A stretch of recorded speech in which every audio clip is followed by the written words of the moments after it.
On tourism statistics.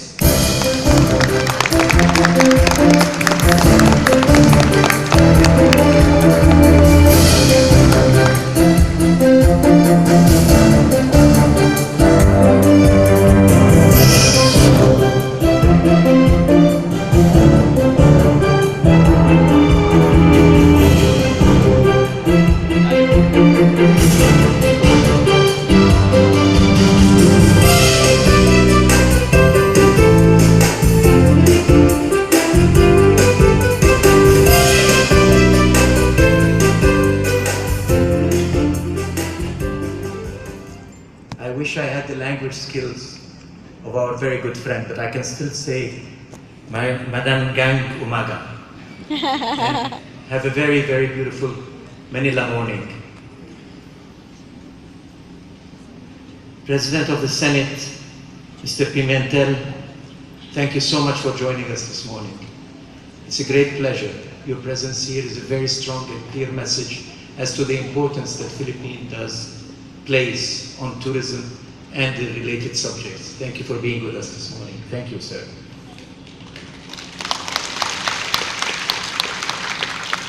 My dear friend, Minister Wanda, and I like to call you just Wanda, just to break through the formalities. Thank you so much. Your energy is overwhelming.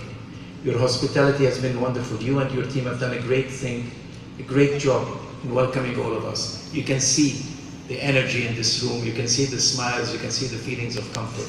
Thank you so much. It's been great to get to know you in the short period of time that you have assumed your responsibility. You've done a great job under very challenging circumstances. Thank you so much, Minister.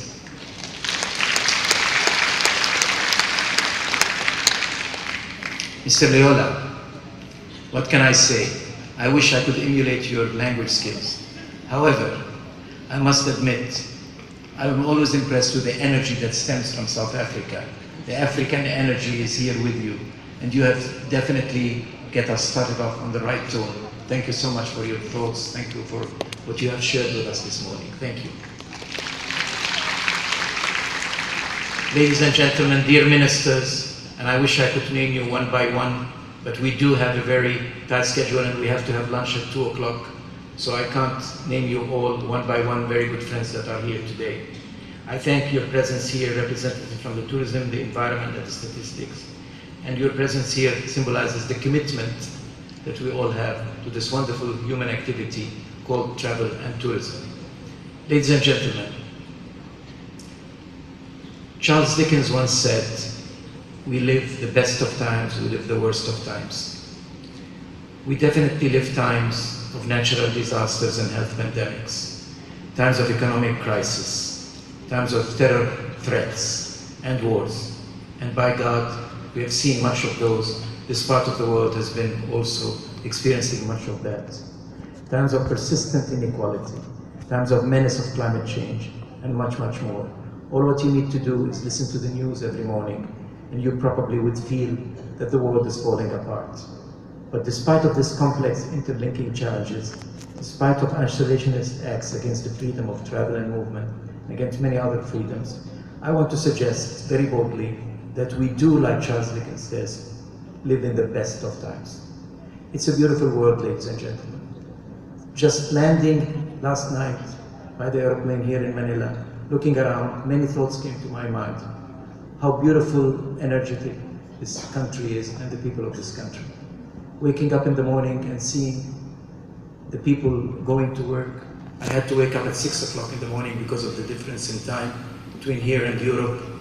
I was thinking in my mind, this is a blessed place. People are up and working.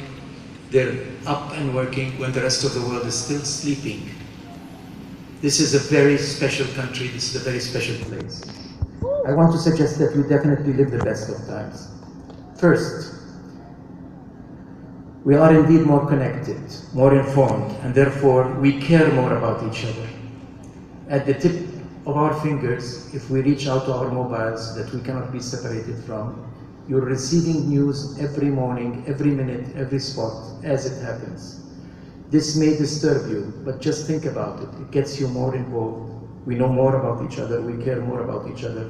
We're a better international global community. In the past, Much has happened, we never heard about it, we didn't care about it.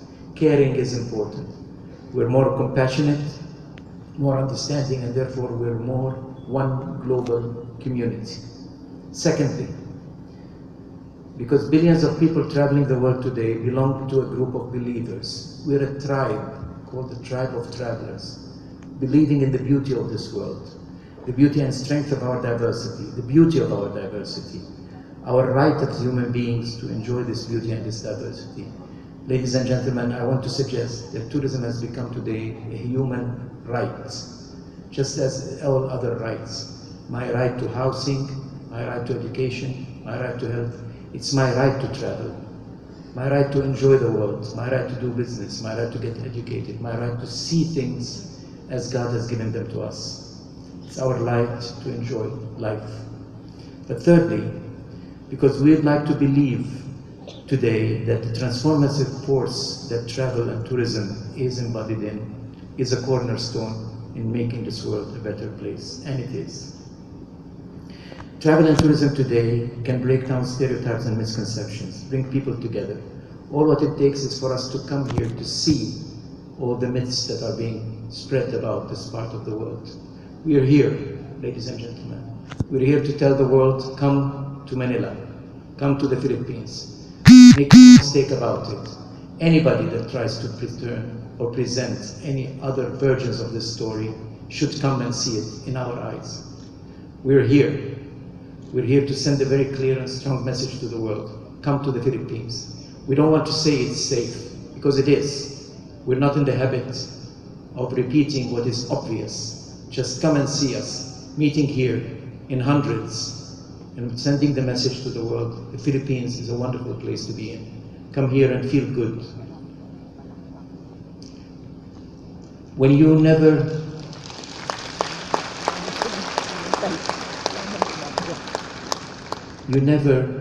have feelings of hate, resentment, or any kind of negative feelings to people that you have visited.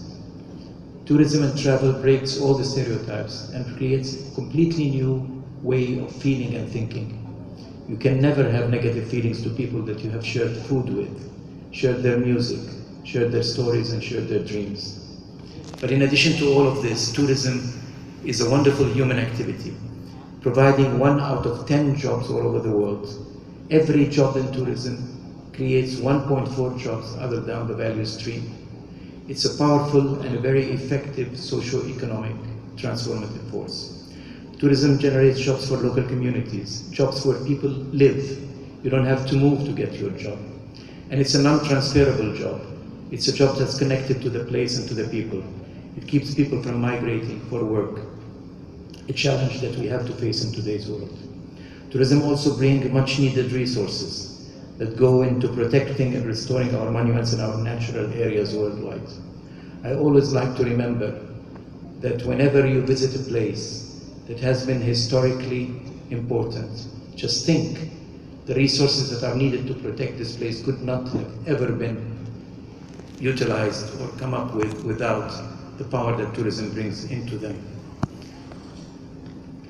Last but not least, tourism builds peace and understanding and breaks down walls, builds bridges, and makes us better people. Just look at the examples of many countries here in Asia. Cambodia, Vietnam, Laos, how wonderful they have become after so many challenging years. Croatia, Colombia, all of the countries of the world that have experienced difficulties have come back and shown their best. The real beauty comes out.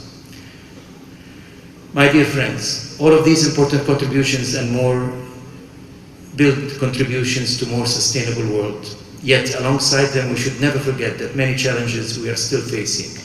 We have to step up tourism's contribution to sustainability in many ways, sustainability at large. For our sector to be relevant, it must be relevant to other sectors, to other aspects of life. We must move forward for a truly green economy where growth and the environment are decoupled from each other. We cannot afford anymore to consume our natural capital.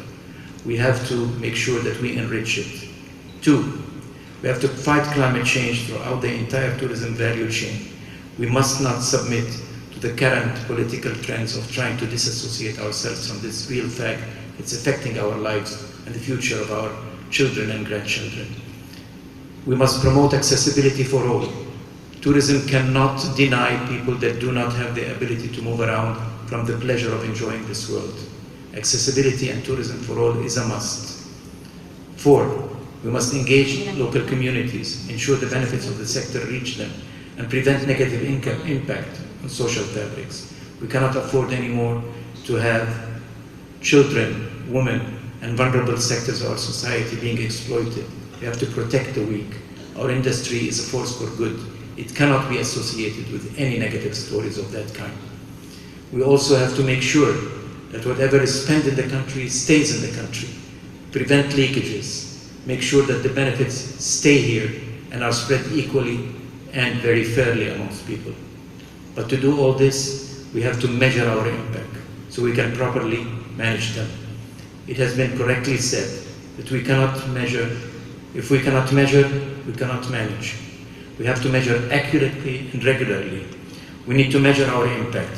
If we have any hope of reducing carbon emission, we have to know exactly what we're doing. Improve our heritage sites and tourism attractions and manage them the right way.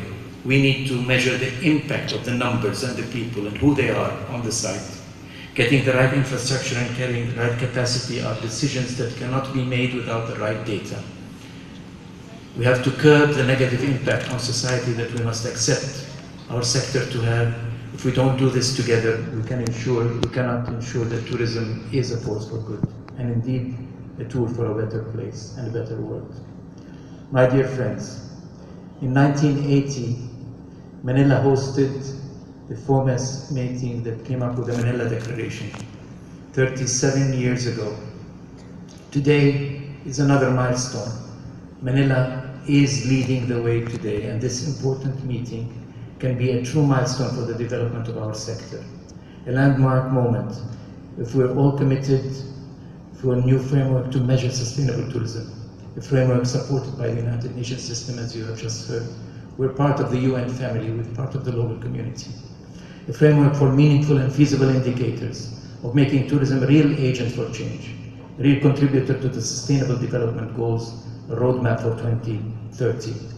We have had several conferences leading to a breakthrough in tourism in statistics. Nice, Bali, and now crowning it in Manila. It is truly crowning, Secretary. In this International Year of Sustainable Tourism, this very important year that was declared by the United Nations General Assembly as a year for sustainable tourism for development, is an opportunity for us to showcase the importance and the ability of our sector to move this world and make it a better world. As a matter of fact, in 2015, the United Nations General Assembly accomplished 3 very important milestones. One, in September 2015, we approved the 17 Sustainable Development Goals. 193 countries together came to represent the international will in approving a roadmap for 2030. In December of 2015, we also came up with the Paris Agreement, a very important milestone. And thirdly, we dedicated 2017 as the International Year for Sustainable Tourism. It is a unique opportunity for us to come together to promote the contributions of travel as a grand 21st century human activity to achieve the Universal Sustainable Development Goals, all 17 of them. One final thought, my dear friends, in my 3rd visit to your beautiful country. Philippines is a place where you feel good when you're here. We don't go to places that you don't respect. You don't go to places where you don't feel good about it. You have to respect the people, the society, the environment, the culture, the system. When we're here, we feel good about being here because we respect the place. If you respect the place, this respect transforms itself to you. You dig into the reserve of self-respect that needs to be uncovered in your body. The delicious cuisine, the tranquil seaport restaurants, the spectacular creatures, both on sea and on land. All 7,041 islands are welcoming us here. When I think of the Philippines, I think of the bottom of our earth, the soul of our existence, coming up and pushing itself up to the surface of the sea. These rocks that found their way to surface and show the beauty of our inner soul, inner earth. And then they cover themselves with a green carpet, with a green blanket. It's a beautiful thing to see how this landscape has formed itself throughout history and throughout time. We're here to discover the inner soul of ourselves, where sunset and heartbreakingly beautiful scenes are dominant, where people greet you warmly with smiles. There's nothing more beautiful than the smile of a Filipino.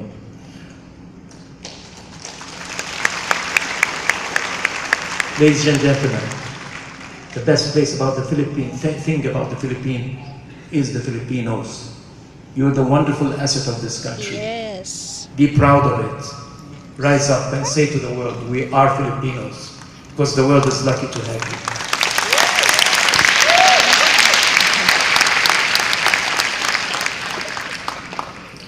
You haven't lived, you haven't experienced the Philippines, you haven't finished your journey of life. You cannot go about your journey of life if you don't visit this beautiful country once in a lifetime at least. Ladies and gentlemen, thank you so much.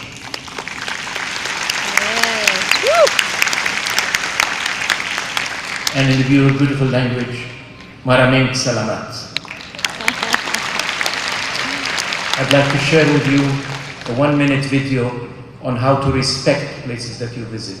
Our motto for the International Year of Sustainable Tourism has been travel, enjoy, respect. Respect the Philippines, it deserves you. Thank you so much. Yes. Thank you very much, His Excellency Rifai.